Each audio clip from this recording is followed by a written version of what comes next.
Good evening. We bring you the latest in the world of sports. I'm Paulo Del Rosario. We give you the conversations you want to hear from your favorite icons and athletes. I'm Franny Reyes. Watch the game live and our past episodes on demand on the Pilipinas Live app. Buckle up, sports fans. Let's get in the game.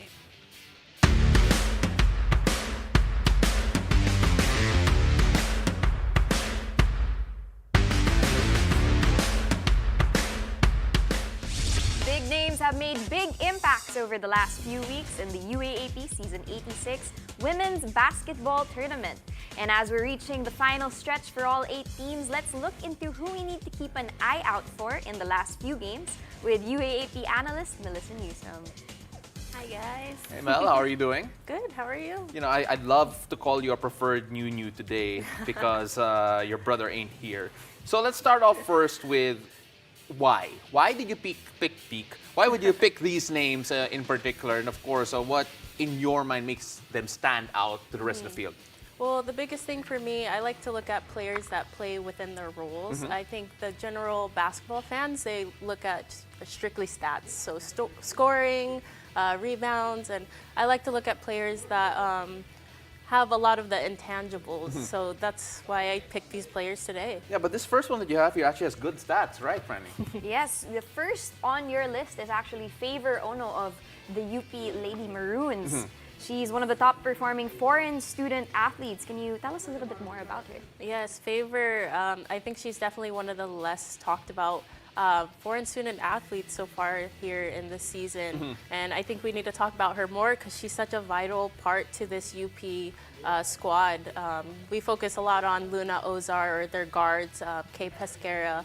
But without a dominant big inside, I think UP wouldn't be where they are today. So can you explain to me, especially for those who aren't too into the women's basketball scene, why are we not talking about her enough, considering that she is 4th in the MVP race at the end of that first round? I think because it's very, there's a lot of bigs, good bigs this season. We have, of course, Casey De La Rosa. We have Josie Caputo from FEU, and I think she falls just among those names as well. She produces, like you said, she produces the numbers too, but she's kind of quiet. I think on the court, she's kind of like a silent, what do you call it? Like a silent assassin. Yeah, like she she lets looks her so actions. gentle, but then she gets out on that court and she produces those big numbers. It's kind of shocking. She doesn't look gentle in any of the photos that we were showing a while ago. No, not at all. All right, so let's move on over to someone from FEU here, Franny. Right, so you've named actually Shane Salvani. She's the starting point guard for FEU. Now, this FEU team, they're towards maybe the latter end already of their season, but why did you name her? Yes, Shane, she's actually a rookie for FEU, and to come into a team and be the starting point guard as a rookie, I know that's a lot of pressure.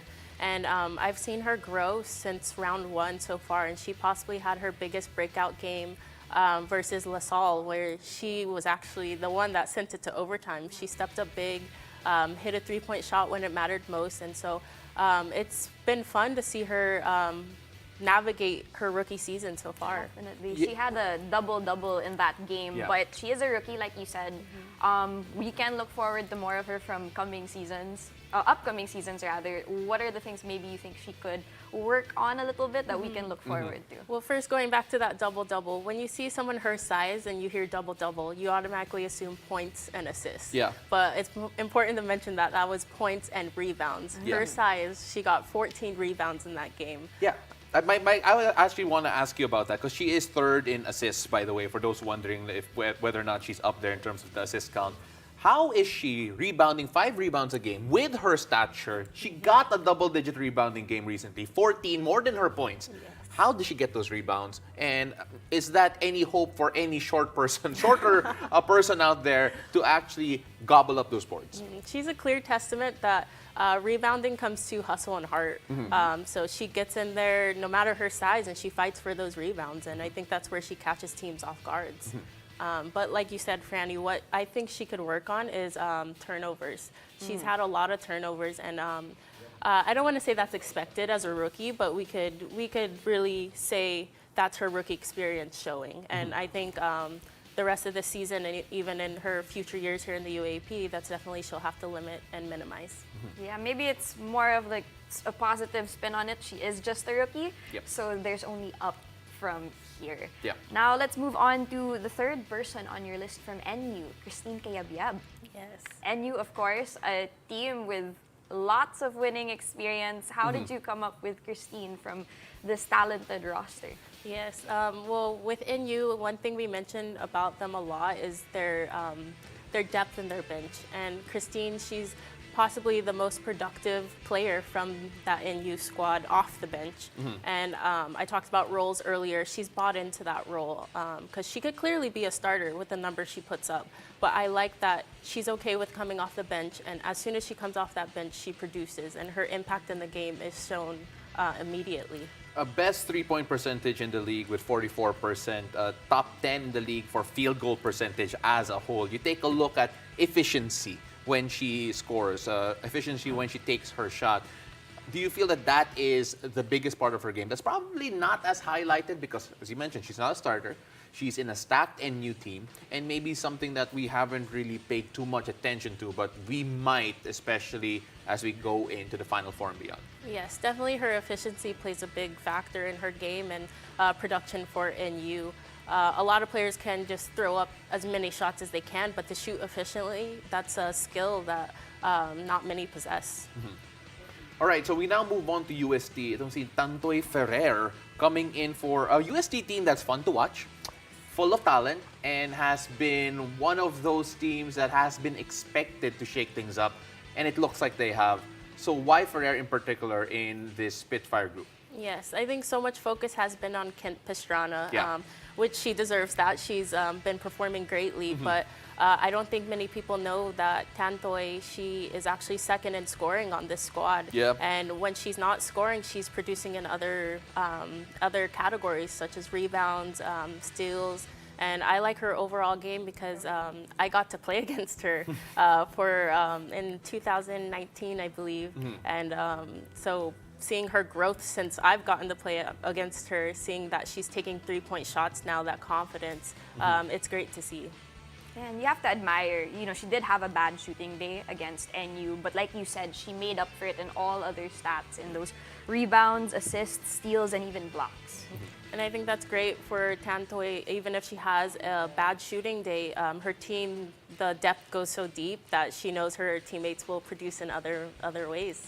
We mentioned a few of the players here that have already, top in three-point shooting, top in terms of the field goal percentage and so much more. But then we're not done with you yet. We're going to do something a bit more fun really soon.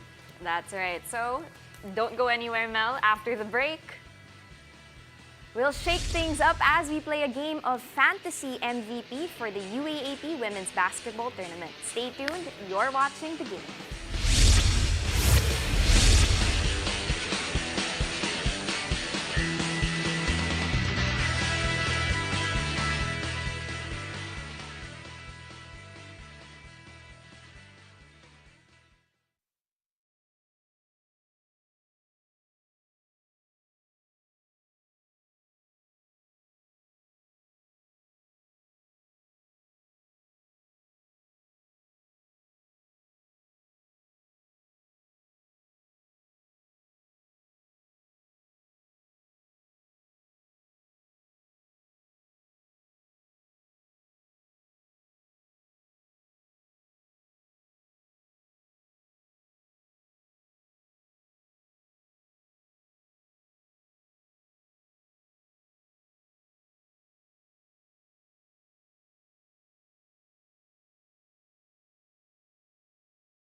Welcome back. You're watching the game. Now, we talked about the players to keep an eye on, but now let's play a game on the game.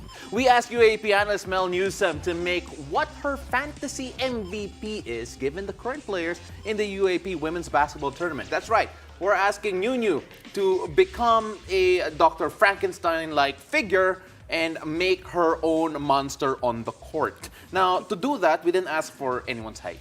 We didn't ask for anyone's size. We asked her for the not the intangibles, but the things that could make a big difference here, starting with the mental side of things.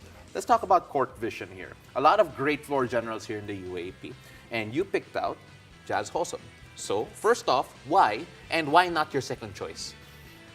Because one, again, I played with Jazz, Yeah. as we all know, and seeing her mature over the years and the development in her game has just astonished me. And I like to compare her to a WNBA player, Chelsea Gray. I'm not sure if you guys are familiar with her, but she's a point guard, and they actually call her the point god. Yeah. And it's because her passes and court vision is insane, and that resembles Jazz's passes as well, and that's why I picked her. And I know this hurts you. Jazz is another Ateneo player. Oh, no, that's fine. No, I'm alright with that.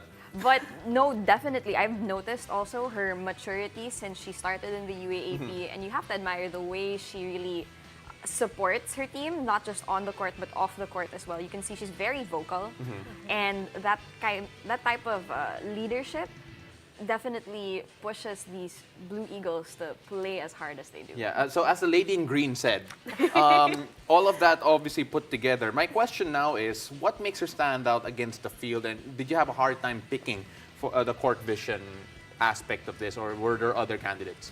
I definitely did have a hard time. We have other great point guards like Berber Abe from NU, Silvani from FEU, who's just third in assists as well.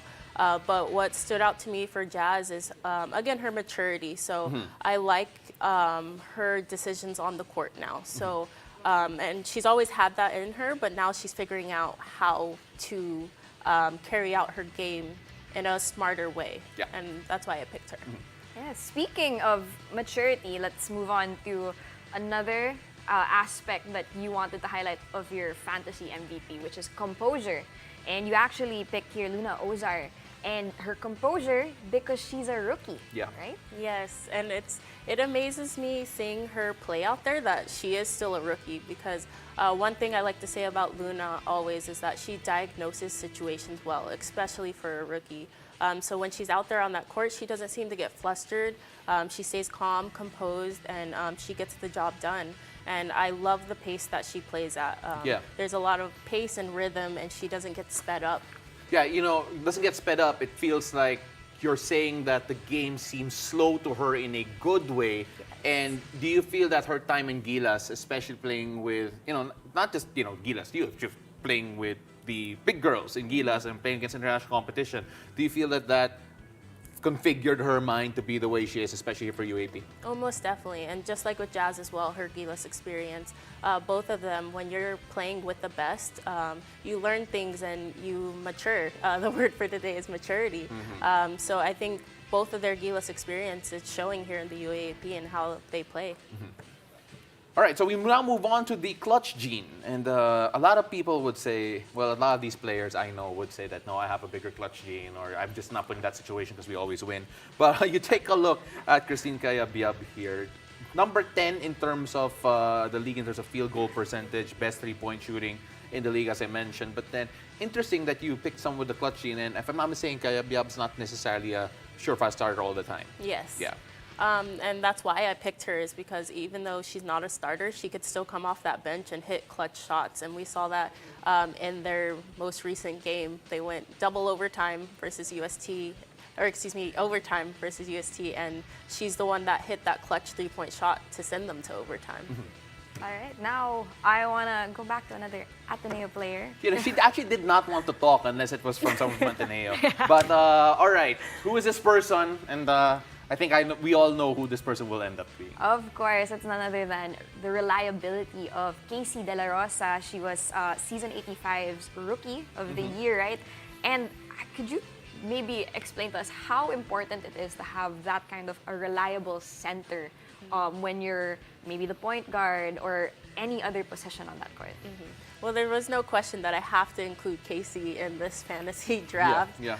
Or else Franny wouldn't have you on the show. Yes. Yeah. But yeah, she's very reliable, and no matter what the defenses give her or show her, she still manages to find her game. And it still amazes me today the monster numbers she puts up. Yeah, you take a look at Casey De La Rosa, and she's always an interesting figure to look at, simply because she has the size, she has the skill, she has that raw talent, so to speak. But you take a look at the fact that she backs it up with a good percentage, she backs it up against foreign student athletes. My big question about Casey De La Rosa, you talk about the reliability that she has. Just what chinks in the armor do you think she has in her game that she could develop on moving forward? Because she's still a growing player. She's still learning. She's had one stint in Gilas, and the game is starting to slow down for her a bit also. But then what do you think are the things that aren't quite there yet? What I love about Casey is that her game is very instinctual. So she knows where her operating area is. But if there's one thing I think she could develop in her 3 years left here in the UAAP is extending that game a little bit outside the paint. For instance, if she becomes a three-level shooter or three-level scorer, so if she could score from inside and then the free throw line and then the three-point line, she's going to be deadly. And, last year's Rookie of the Year, but her confidence, I think, really lends to that reliability that she has. She knows what she's doing. And when you have someone like Casey who's just confident in her game, I think, or maybe you could speak to this more, it definitely affects the way everyone else plays around you. Yes, it definitely does. And we see that in her twin tower there with Sarah Makanjula. Sarah has improved greatly, and I think that's credit to Casey as well. Yeah, now before we move on here, I want to talk a bit about Ozar again in particular, simply because her being a rookie and her composure there being a rookie, a lot of people obviously had high expectations for her because of the fact that she was with Gilas Pilipinas, because of the fact that she performed well for Gilas Pilipinas. But you take a look at the way that she's slowing down the game for the other people around her. Do you feel that even at this early time in her career, she is helping those around her develop, and one of the key reasons why UP is doing as well as they are so far? Most definitely. I think Luna had missed the first 2 games for UP, and when she came in, she just fit seamlessly into this team, and they sort of play around her game. And again, she's able to find her teammates open and get them their shots too. So I think she definitely makes everyone on that court better when she plays with them. Is UP built around her? And we'll leave with that. Ladies and gentlemen, Melissa Newsome, we really appreciate you being there, being here, and of course, sharing us your thoughts. I don't think we're ever going to see a Frankenstein monster like that, but it's great to imagine all of that. Nunu, thank you very much. Thank you for having me. Now, more sports stories after the break. Stay tuned. You're watching The Game.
back. You're watching The Game. It's another day full of upsets, comebacks, and explosive matchups in the NBA. The Miami Heat survives a late Lakers rally despite going scoreless in the final 4 minutes to get their third win of the season, 108-107. Sorry, Lakers fans. Bam Adebayo had the first 20-rebound triple-double in franchise history with 22 points, 20 rebounds, and 10 assists, while Jimmy Buckets dropped 28 points of his own. Meanwhile, over to the East, the Greek freak Giannis Antetokounmpo drops 36 points and 12 rebounds to lead the Bucks against the Nets 129-125. The Greek freak dominates the entire game while Damian Lillard chips in with an all-around game with 21 points, 6 rebounds, and 7 assists. Moving on to one of the biggest upsets of the season so far, Anthony Edwards and the Minnesota Timberwolves hand the Celtics their first loss of the season, 114-109. Ant-Man had a monster game with 38 points, 9 rebounds, and 7 assists to lead the Wolves to an overtime victory over the undefeated Celtics. On to more hoops. The UAAP Season 86 men's basketball tournament resumes tomorrow at the Smart Araneta Coliseum. The Ateneo Blue Eagles will fight to keep their Final Four hopes alive against UST at 11 a.m. After that, the UP Fighting Maroons look to bounce back against the UE Red Warriors at 1 p.m. Second-seeded NU Bulldogs will face the FEU Tamaraws at 4 p.m. while the De La Salle Green Archers will go against with the Adamson Soaring Falcons at 6 p.m. You can catch all the UAAP action on the Varsity Channel, One Sports, and the Pilipinas Live app for just 149 pesos a month. Thank you for joining us. I'm Franny Reyes. And I'm Paulo De Rosario. This has been The Game.